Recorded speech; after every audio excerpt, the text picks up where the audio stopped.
back. I'm Josefa Salinas, your host today.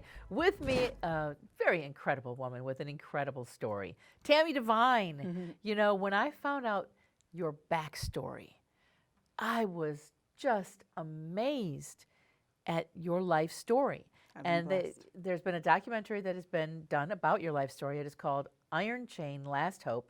And later on at the end of the month, there's going to be screenings in Los Angeles for this particular documentary. So I think that at this point, I'd really like to know, and the audience wants to know all about Iron Chain, Last Hope.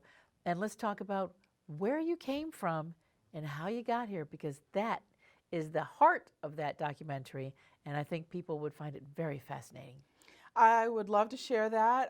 Just a word of warning, I tend to get a little blubbery when I share my story.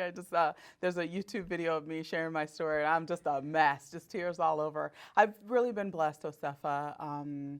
God has brought me a mighty long way, shall we say. I was born on the floor of a mud hut in Sierra Leone, West Africa.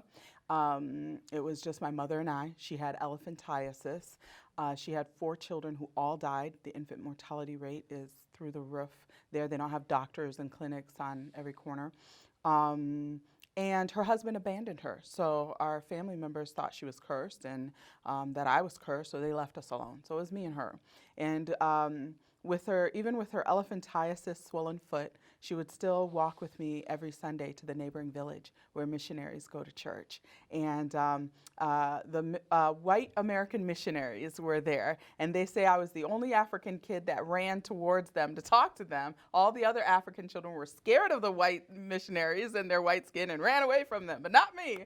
And so we fell in love with the missionaries, and they fell in love with us. They would let me sit in church with them. I was a really sick kid, and they would give me medication. My mom would help them in whatever way she could with the Bible translation they were doing. They were translating the New Testament into my language, the Lakaw language. I'm from the Lakaw tribe and have the tribal markings to prove it on my face.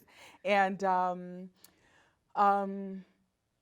we went on another journey. We were going on another village one day, and my mother started getting very sick. I remember her stepping in a hole that had water in it, and after that, she started getting really sick. When we got to the village, she was so sick, the men of the village ended up having to carry her back to our village, and I remember running behind them as they did that.